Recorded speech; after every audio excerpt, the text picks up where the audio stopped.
News for our vets and their families will soon be an all-time low. Do you think the media will report on this and all of the other great economic news, he wonders. Next, 3,500 gallons. That's how much liquid chocolate spilled in an Arizona interstate. A chocolate river, they described it, forming after a tanker carrying the candy crashed. Authorities say the truck's trailer latch detached. Nobody was hurt. And finally, $1,500 a month. That's how much one family is paying to rent a Silicon Valley apartment just for their cats. The father says the animals, Louise and Tina, needed a new home when his daughter left for college, so now he's spending $1,500 a month for his cats. Wow. At just 19 years old, our next guest is the youngest black legislator in America, Caleb Hanna, officially taking his place in the West Virginia House of Delegates last week. He's a Republican who ran his campaign from his university dorm room and defeated his Democratic opponent last November by running on a political philosophy of God, guns, and babies. And West Virginia delegate Caleb Hanna joins us right now live. Good morning to you, Caleb. Good morning. Good morning. How are you guys? We're doing okay. Congratulations. In reading your background, Caleb, I understand you were inspired by Barack Obama initially, right? Correct. Yeah. And I'll be honest with you. The whole reason I was inspired by him was simply because the fact he was African American. Had nothing to do with his policies. And so over the last number of years, though, you have realized that you are more attracted to conservative principles, right? Correct. Yeah. My father was a coal miner here in West Virginia, and he lost his job back in 2012. And frankly, that was directly because of Obama's policies. And when I started getting real interested in state politics and following the parties, there were three things the Republicans stood for that the Democrats didn't, and that was God, guns, and babies. Tell us more about that. Well, I mean, those are West Virginia values that really guide a lot of us. That's one thing we care about. I mean, I'm very religious. I have been my entire life. I believe that God comes first and foremost in every policy decision I should make. I'm very supportive of our Second Amendment rights and our right to bear arms. And I believe that we have to stand up for those who don't get the chance to stand up for themselves. So I'm very pro-life. Caleb, you could be hanging out, doing a lot of different things in college. What made you want to run and do this? Well, I never was quite pleased with the leadership I was getting at the state level. So I figured who's better to take initiative than yourself. So I told myself when I was old enough to have a chance to take a run at it, I would do it. And this was my first time I had the opportunity. Is this just the beginning for you? I think it's a little too early to tell. We'll kind of see what God has in store for me from here on out. But I'm definitely going to try to focus on what I'm doing now and try to do the best job I can for District 44 here in West Virginia. Sure. So you're 19 years old. You're still running. You still live in your dorm at West Virginia State University. You are, as we mentioned earlier, in the House of Delegates. But this morning, exclusively on Fox and Friends, you have an announcement about something you would like to achieve legislatively. Yeah. So the West Virginia Republican majority in the House has been very supportive of President Trump and his efforts to secure the southern border. So I am happy to co-sponsor a piece of legislation that I don't think just West Virginia will be happy about, but the American people as a whole. So I'm working together with delegates Robbie and Patrick Martin, Robbie taking the lead, and we want to take $10 million of West Virginia's $200 million surplus and give it directly to the southern border to help build the wall. Wow, that's pretty impressive. Do you think it'll have the support you need to get through?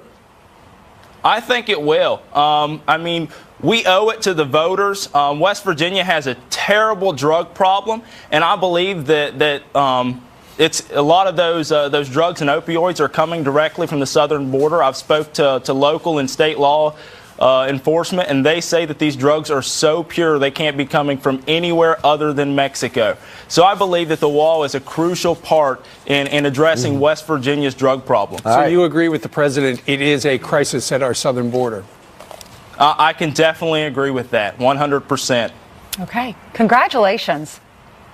Thank you very much. Caleb Hanna, thanks. Meanwhile, 29 minutes after the hour. Take a look at your TVs and look at this right here. Yep, a toddler sitting in her car seat flies out of a moving car. The shocking moments caught on camera straight ahead. Wow. And Gillette facing backlash over their new ad telling men to shave their toxic masculinity. Our panel here to discuss this. Bullying. The Me Too movement against sexual harassment. Masculinity. Is the week, day 25 right now. President Trump, Democrats refusing to compromise on any sort of a deal for a border wall. And if you think it all sounds pretty dysfunctional, our guest says, yes, you're right. There is no logic to it. Joining us right now with his first live interview since joining the Senate, Florida Republican Senator Rick Scott. Senator, good morning to you. Good morning, Steve. It makes no sense. It's completely dysfunctional. Stop and think about it. A vast majority know we have to have border security and support it. They voted for it before. They want the government to open, but you can't get it done. Then they say they want border security, but gosh, we don't want barriers. How does that make any sense? And then they sit here and they keep getting paid when they know other people that are out there working are not getting paid. So if you don't have a budget, you shut down government, you shouldn't get paid. And, everybody ought to get in a room and say, look, we all agree on border security. We voted for it. Let's get something done. Well, and this must frustrate you because you were a very successful businessman. You were a very successful governor of the great state of Florida. And when there was a problem, you would, as you just said, you'd bring everybody into a room and you'd say, we're not leaving until we fix this. But if Nancy Pelosi says no, just a flat out no, even though the president has already compromised on certain issues, it's not going to be concrete, it can be steel, it's not going to be solid, it's going to be slats. Where do you go from there? I think if I was a president, it's no different than what I did when I was a governor or as a CEO. You look at every option you can and you say, it's my job to make sure we have a secure border. What are my options? And I'm going to make every decision I can, take every power I have to make something happen. And that's what the president ought to be doing, because the Democrats, I guess they think this is good politics. They won't even negotiate with him. Yeah. So you got to work with people. I mean, I worked with my legislature. Did I get it done exactly the way I want things done? No. But I know they had to win and we had to win to get something done for my state. Okay. Right now in the Senate, there's a so-called Gang of 20, 10 Republicans, 10 Democrats trying to come up with a plan B. The president has made it very clear he's not going to budge. How do you get something that would attract his eye? And he'd go, okay, I'm on board with that, because Lindsey Graham had an idea. Let's open the government for 3 weeks and negotiate. But the president already told him, Lindsey, great idea, not going to do it. Yeah, I talked to Lindsey, about, things like that. Everybody ought to keep talking to see if there's some way to get this done. But if the Democrats say, I don't care if we, come back up here, we're still never going to talk about border security.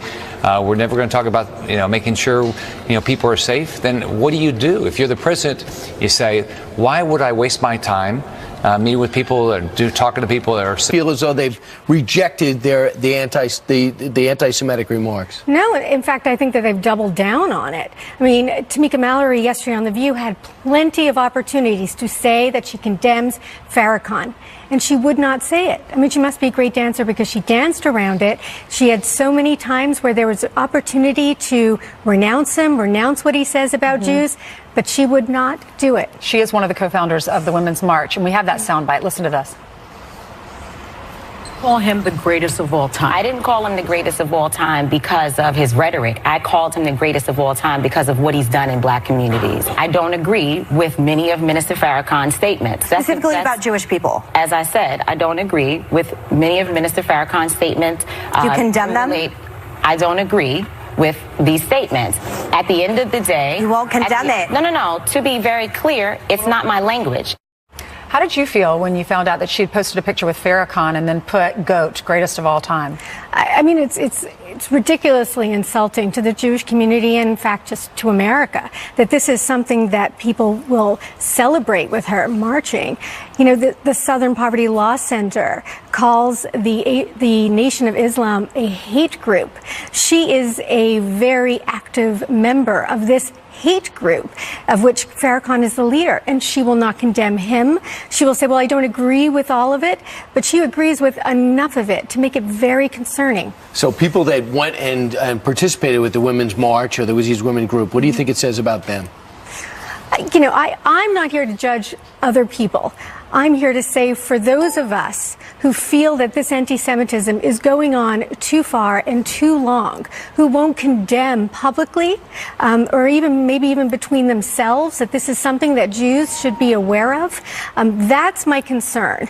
You know, this is not something, the march is not something that Jews should feel comfortable in right now, I don't think, because the leaders will not denounce Farrakhan, and they will sort of backtrack in terms of what they say about anti-Semitism.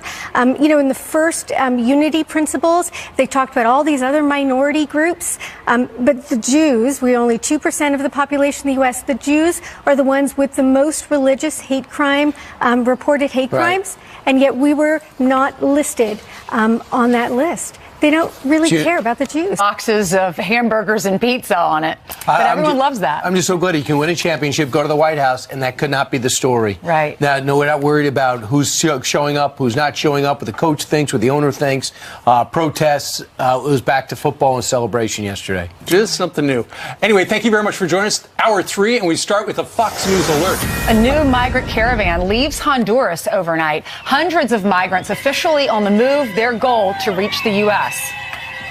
Griff Jenkins joins us live from Honduras with what those migrants are telling him along the way. Griff?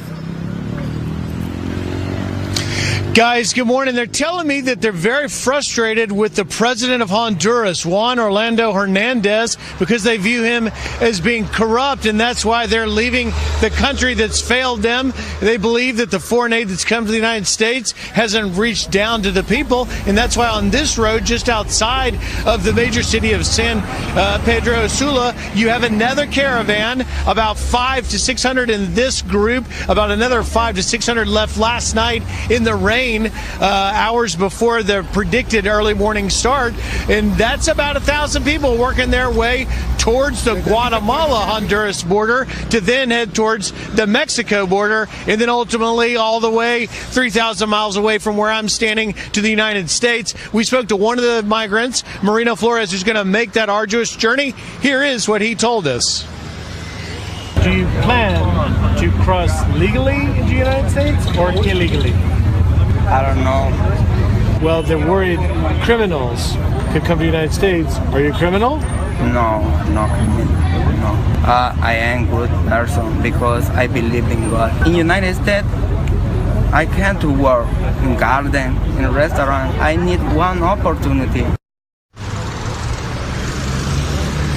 But I've told this group that the United States is not going to let them in just for work, and they said they're coming anyway. They heard the last caravan got people in. Finally, what's going to be an important thing to watch as we follow this caravan that has to get through, of course, Honduras and Guatemala, watch how Mexico and the new president administration of Mexico handles this. They have assured President Trump that they're going to try and stop illegal entry, but will offer temporary work and temporary asylum to people that come legally into Mexico, but not to the United States. So very fluid, day one of a very long journey. But one thing's for sure, they're coming, guys. Hey, Griff, I just don't understand how they could not understand the trouble the other caravans have caused at the border, from the rocks being thrown to being holed up in Tijuana. Why are they not getting the message that this is not going to work? That's a great question, Brian. The answer that Border Patrol and CBP will tell you is that it is a pull factor. if you will, that's causing more caravans to come because they know that our immigration system allows people to come in illegally and then they disappear. The catch and release, if you will, along with the fact that they see this Tijuana caravan has already had success in some of the migrants getting in illegally. They say, listen, we're coming. It's a pull factor for them. And the officials in the Border Patrol tell me that how this caravan is handled will also dictate whether we continue to see more. There's already social media advertisements for another caravan to start on January 20th. Is it easy for them to get into Mexico at the southern border there? They plan to go into the Mexico-Guatemala border region where we saw the clash on a bridge for about 24 to 48 hours, Ainsley, if you remember. They are fully aware of that, but they are headed to that same location, and we will expect to see possibly a very similar scene. The reason why they go all the way west to that specific point is that in the area just north of us, which would be an easier and shorter path, that's dominated by narco traffickers, and they're fearing for their lives and their danger on the journey. All right, Griff Jenkins live with the group. The caravan down in Ontario will keep our country safe, stop playing political games, and end the shutdown. All right. In the meantime, there's a group of 20 U.S. senators, 10 Republicans and 10 Democrats, we understand. They're trying to do their best to come up with some sort of plan B. But keep in mind, they are senators. And right now, Mitch McConnell is under zero pressure to do anything in the U.S. Senate because he, so far, has shown little likelihood that he's going to break from the president, who is completely dug in. There is a recent poll out, it's Washington Post ABC News poll, and asked Americans, have you said yes? Also asked, should Trump continue to demand funding for a border wall? 52%, the majority, demand funding, and 41% said Trump should compromise. Well, with that 82% figure, that just shows that a majority of the people are not feeling it. So where is the... Well, as of during the survey time, exactly right, Brian, yet. When will they? I mean, if you go to the airports, have you had a problem? I was at the airport this past weekend. All the lanes were open. Didn't impact me at all. But clearly, something like 17%, 18% of Americans say, yes, it has inconvenienced them. But a big number say no. Absolutely not. They say on the average, TSA has 3.2% sick outs on a daily basis. It's up to 7.6. I was waiting a long time. I go to Newark, and when I go to Newark, I never get through in any type of reasonable time.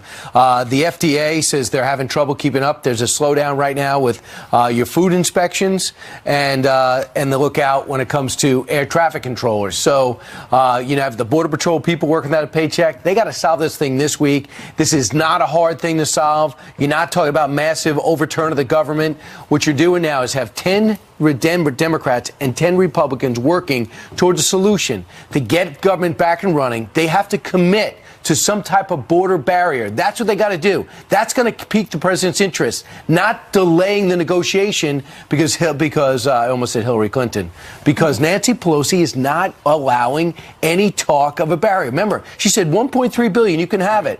Not enough, and nothing goes towards the fence, the wall, the barrier. Right, but those I found this on the web. They say on the average, TSA has 3.2% sick outs on a daily basis. It's up to 7.6 house right now until I go to Newark. And when Brian has a new iPad. He has not quite figured out how to run it. Thank you, Siri. Wait. I didn't know there'd be a But you got your on the keyboard. couch. Yeah. You got the iPad. There was no keyboard. He said there was a 2-week waiting list for the keyboard. When did you get the keyboard, Brian? I got it yesterday. Yeah. Apple was not up to date with the keyboard, but they made it. But they're the only one that makes it. So anyway, regarding... It's nice to know we're being listened to. Right. And Siri is listening all the time. To your earlier point about the Gang of 20, though, those are... You're talking about people in the U.S. Senate. Do you really think that Chuck Schumer is going to say, okay, forget about Nancy Pelosi. Let's come up with a bill that has some wall money? Not in a million years. We interviewed earlier on the show this cute guy. He's from West Virginia. His name's Caleb Hanna, 19 years old, ran his campaign from his college dorm room, beat the Democratic incumbent, and he has a solution for what Washington should do. I'm working together with delegates Robbie and Patrick Martin, Robbie taking the lead, and we want to take $10 million of West Virginia's $200 million surplus and give it directly to the southern border to help build the wall. we owe it to the voters. West Virginia has a terrible drug problem, and I believe that it's a lot of those drugs and opioids are coming directly from the southern border. I've spoke to local and state law enforcement, and they say that these drugs are so pure they can't be coming from anywhere other than Mexico. Look at that. His state is so far away from our southern border, but he wants legislation in the West Virginia Assembly to send a lot of money to build the border wall. Well, this morning I was reading about the National Safety Council says that car crash is one of the leading causes of deaths in the U.S., 1 in 103 chance. Opioid overdose, more likely to kill you than a car crash now. Can you believe that? 1 in 96 chance. So is it a crisis? You be the judge. All right. Meanwhile, if Siri gives me permission, I'd like to toss over to Jillian. You just said the S word. I feel like she's listening now. Very afraid of what's to come. All right, let's get you caught up on some of the stories that we're following, starting with this serious story. And a Fox News alert. The war on cops escalating overnight. 4 law enforcement officers in 2 states shot in the line of duty. In Texas, the search is on for a possible suspect after 3 deputies are hurt serving a search warrant. Another suspect was shot dead, and a 3rd is in custody. All of the officers are expected to survive. In North Carolina, 3 people are under arrest after a state trooper is shot in the face. Trooper Daniel Harrell attacked during a traffic stop. He is in stable condition. Broadway legend Carol Channing, famous for starring in Hello, Dolly, has died. A kiss on the hand may be quite continental, but yes, baby, like May, Marlena, Malie. The actress passing away from natural causes at her home in California. She was a pioneer in the industry, receiving several Tony Awards over her career, including one for Lifetime Achievement. Carol Channing was 97 years old. Send it back to you. She had a long life. I was reading about her this morning, and she has been on Fox and Friends, and we're going to play a little clip of that for you in a little bit. She was on the high school debate team. She loved debating, and then that led to the theater. And she prided herself on the fact that she never needed an understudy until one night in Kalamazoo, Michigan, when she apparently had food poisoning or something like that. Wow. But otherwise, the show must go on. And she was always there. Hello, Dolly. Meanwhile, here is Carol Channing on Fox and Friends. A square cut or pear shape, these rocks don't lose their shape. Diamonds are a girl's best friend. Mama, send me a letter. Papa. Mind if I join you? You're Steve? No, I'm Steve. No, you're Steve. Yeah. You're Ryan. Brian. Yeah, it doesn't matter. I want to hear about your campaign. I feel the room sway for the band's play. Raspberries. She couldn't pick me out of a lineup, but she was extremely special and very charming. She was indeed. Carol Channing, dead at the age of 97. She had a long life. A long career. All right. In the meantime, 13 minutes. Just an hour and 12 minutes from right now, Attorney General nominee William Barr, that man right there, heads to Capitol Hill for his confirmation hearing. He claims it is vitally important for Robert Mueller to continue his Russia investigation, but that doesn't matter to some Democrats who are still expected to try to derail his nomination. Carrie Severino is Chief Counsel and Policy Director at the Judicial Crisis Network, and Clerk for Justice Clarence Thomas joins us from D.C. Carrie, good morning to you. Good morning. Last time we saw a big, high-profile confirmation hearing, it was Mr. Gorsuch. That was not pretty. You don't expect that today, do you? Oh, I don't think we'll see anything like the Kavanaugh hearings today. But I do think that, for someone who was unanimously confirmed to this position already before, who has even people like Democratic Senator Leahy saying he should get bipartisan support, I think what we're going to see is probably shocking levels of opposition. I can't imagine anyone more qualified for the position, but that doesn't mean the Democrats aren't going to try to cause issues. But I ultimately think it's hard to imagine a better nominee. I'm sure that Barr is going to be confirmed. Of course, as Attorney General, he would lead the Department of Justice. And for a lot of Democrats, the DOJ, they're very concerned about the Robert Mueller investigation. And so it's really critical that Mr. Barr say, hands off. He's going to do what he's going to do. Yeah, well, I think he's got the perfect approach. He does say he thinks it should continue. He says that's for the good of the country, for the good of the president, for the good of the position. But he also thinks there needs to be transparency. And he's someone who can do the oversight that Sessions wasn't in a position to be able to do directly himself. So I think that's going to be very helpful. And it's someone who is going to be a steadying force on the department because he's been there before. He knows it inside out. Right. And I think that'll really help with this. But Democrats are going to try to pin some of his previous comments to him and say, is that how you feel now? Sure, but look, when he was Attorney General before, he also called for an independent counsel into the passport gate for the initial Bush presidency. So this is someone who knows he can be independent of the president. But he's most of all committed to the law. And you've got a lot of people who worked for him before saying that this is the kind of guy who doesn't wilt in the face of fire, who can stand up and do what he knows is right, even when he's getting criticism for it. So that's exactly the kind of person we need, and I think we'll see some of that today in the hearings. Well, and there's kind of a mess in certain parts of the Department of Justice. I'm sure some Republicans are going to say, what are you going to do to fix it? So we'll stay tuned. It'll be live right here on the channel. Carrie, thank you very much for joining us. Great. All right. 8:20 now here in New York City. Another Democrat about to throw their name into the presidential race. Who's it going to be? Stick around, we'll tell you. And Benjamin Watson has played 15 seasons in the NFL. Now he's about to hang up his cleats to start his next career with That Family. He's live, coming up next. Every spotlight, every soundbite, everybody who gets it.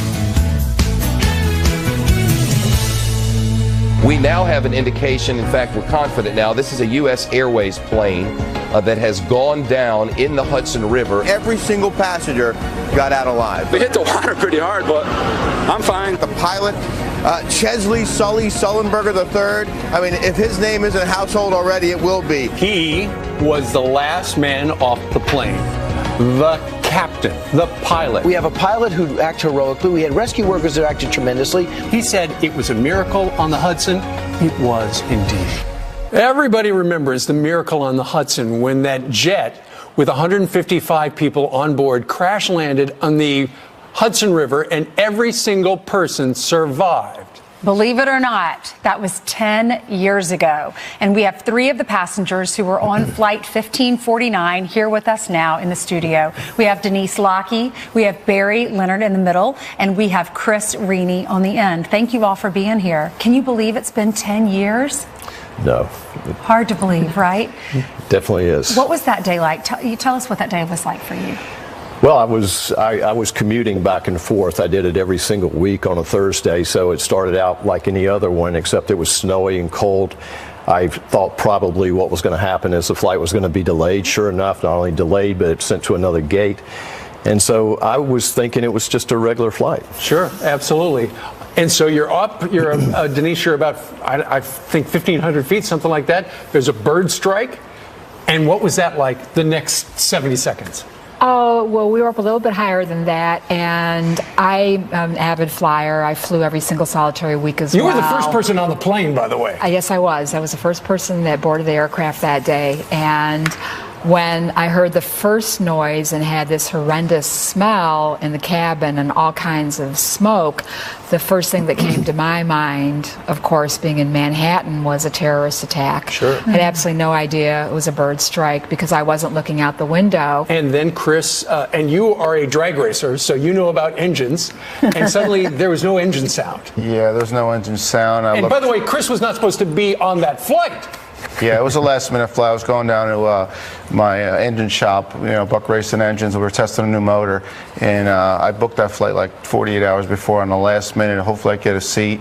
And I was running late. I thought I was going to miss the flight, and then I got there and they moved the gate, and I'm like, oh, that's perfect. A delay actually works out for me. When did you realize we're going down and this might not work out in our favor? My first thought process was I was too young to die. But I also knew that it was more than likely not going to have a really positive ending. At that point, when you're heading to the Hudson and the captain famously said, brace for impact, that was pretty much it. You had no idea you had hit the lottery, and you had Sully Sullenberger behind the wheel. He is an amazing pilot, and is he the reason you're alive today? Yes. Yes, there's no doubt about that. Absolutely.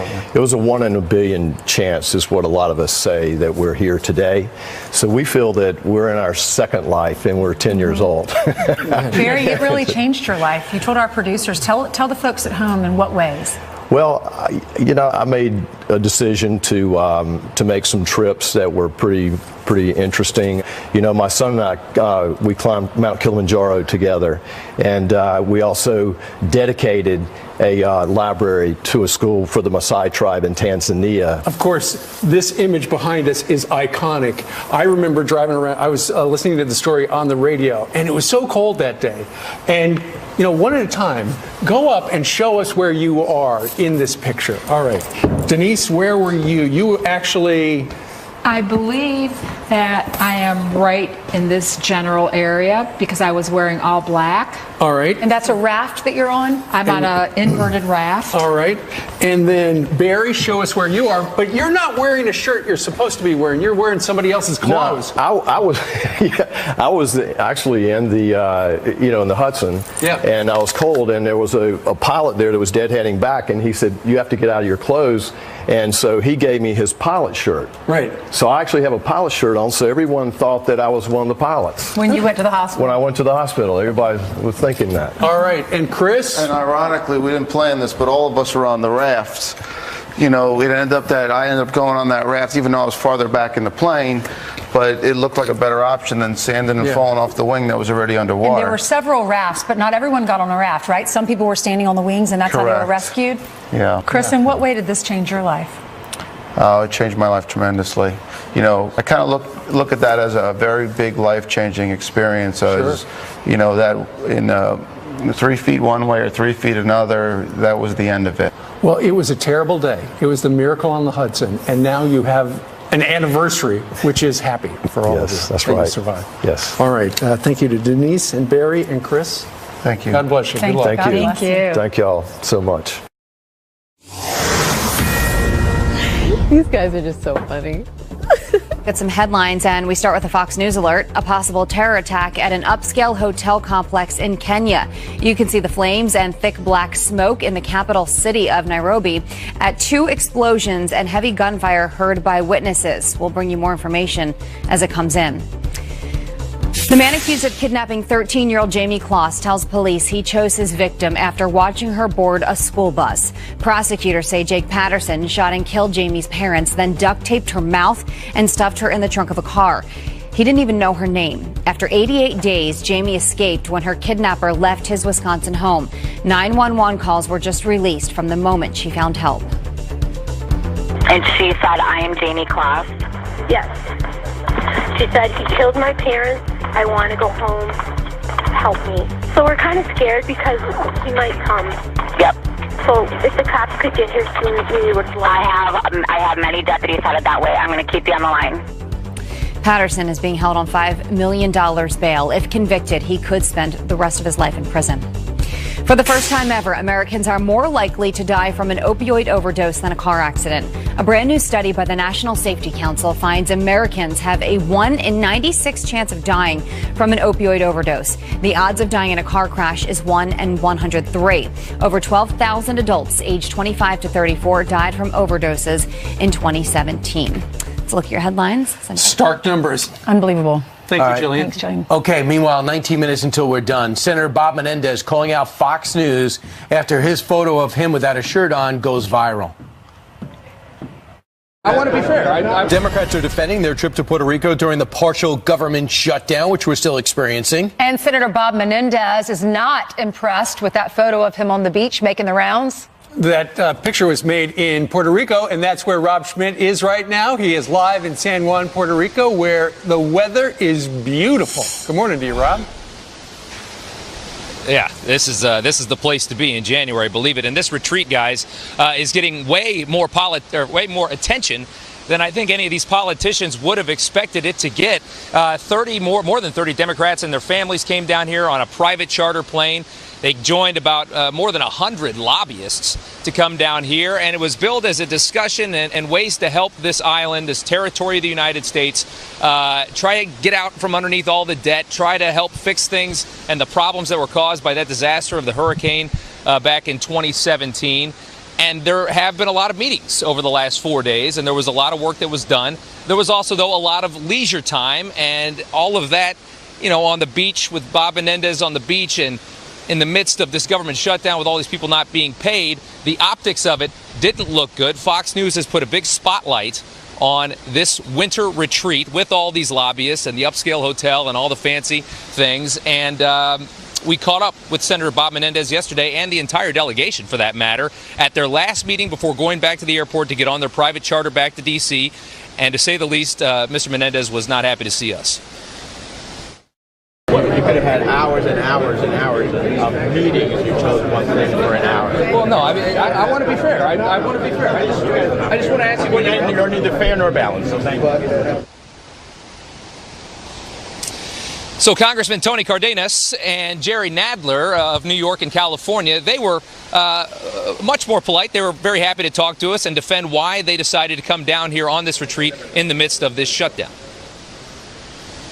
It's important for people to understand that, yes, a shutdown is going on in Washington, but as you can see, people are living and thriving and trying to survive here, and it's our job to come here, touch, feel, and understand what Puerto Rico has been going through. If our presence in Washington over the weekend could change that, we go back in a second. But in fact, we're doing necessary work here to inform what we do when we get back in terms of how we deal with this part of the crisis. So we do want to be fair on this. I mean, there were a lot of meetings and they did do a lot of work, but again, private plane, fancy hotel, food all taken care of. It's the optics of politics sometimes that looks the worst. Guys, we'll send it back to you. Rob, you missed Jerry Nadler. He said they were there doing necessary work. Come on, get with the program, would you? All right. I'm with the program. You are Guys, indeed. thanks a lot. All right. Mr. Lucky, down in Puerto Rico. All right, Rob Schmidt, thanks. Meanwhile, the media is going wild over those so-called bombshell reports connecting President Trump to Russia. This bombshell New York Times report. Bombshell breaking news. It is indeed a bombshell. Congressman Devin Nunes says those reports are all about revenge. He joins us live. But first, let's check in with Bill Hemmer for what's coming up at the top of the hour. Hey. Morning. This is a big and important morning for all of us. Awaiting the hearing for the next Attorney General. His name is William Barr, and there are significant issues on the table. This while a caravan forms and gets on the move in Central 2017, about 60. And what will they find? Congressman Devin Nunes says another day, another story that we don't know where it came from. Congressman, could you shed some light on this for us? What about this Trump Hotel meeting with about 60 people, including Michael Flynn, at the inauguration? Yeah, I really can't because, these guys, it's always another day. They do another fake news story. I don't even know what they're talking about. As chairman of the Intelligence Committee at the time, I'm now still the Republican leader of the Intelligence Committee. My job is to meet with foreign dignitaries. So I do that on a daily basis, multiple times per day. During the inauguration week, there were numerous events that I attended and I continue to attend. I continue to meet foreigners all the time, especially working with the ambassadors here in Washington. And, that's what our intelligence agencies do. So the Intelligence Committee oversees 17 agencies. They're not supposed to spy on American citizens, right? So we're supposed to ensure that that's not happening. And I say that because for the first time ever, our intelligence agencies got used to spy on a presidential campaign. So the fact that I'm holding meetings with ambassadors, you can have at it because I do it every day. Yeah, it's just whether they contributed funds to the inauguration. You were on the inauguration committee. That's what Mueller is evidently reporting. And you say, too, that how do we get this information? Is Mueller leaking or is this unfounded? Yeah, I don't look, Brian. I don't put anything into this. Okay. I was on the transition team. My job was working the national security issues, and I was meeting with people on a daily basis. And I don't know who was on the. I actually was not on the inaugural committee. Okay, my bad. I was actually on the transition team, working on national security issues. So. Right.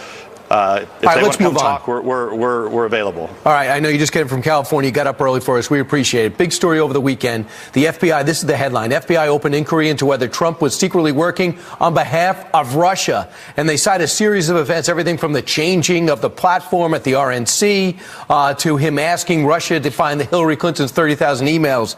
The FBI thought the presidential candidate and the president was an agent of Russia. Is this news to you? Well, look, it's totally ridiculous, right? So I don't know that this story is even true. This also could be fake news. But think about it if it is true. You have, by this time, the president has already been in office for 4 months. So if he is secretly cooperating and collaborating and conspiring with the Russians, I think the Secret Service or someone would have known. And so remember, they were already investigating. They had FISA warrants up on Trump campaign advisors. We know from the text messages that at that time there was no there from the lead investigator. So it appears to me like, we don't know when these investigations stop or start. But remember, we have asked to see the scope memo, what Mueller's actually supposed to be investigating. So we've never seen that scope memo, even though Congress has repeatedly asked to see the scope memo of the Mueller investigation. If that's true, then if the New York Times actually knows what's in that scope memo, you would have another example of intelligence, of classified information being shown to the New York Times and not shown to Congress. So who knows if this is true or not? Yeah, hopefully we're going to get the answer to this and soon. It's ridiculous, Brian, as you said, it's ridiculous to think the fact that so many Americans' minds are poisoned out there that somehow this is that the president's corroborating with the Russians is ridiculous. Devin Nunes, thanks again. It's going to be an interesting time as we are in the middle of a shutdown, day 25. Devin Nunes, thanks so much. Thank you. More Fox and Friends in just a moment. Ever notice how hard it is to clean impossible kitchen and bathroom messes?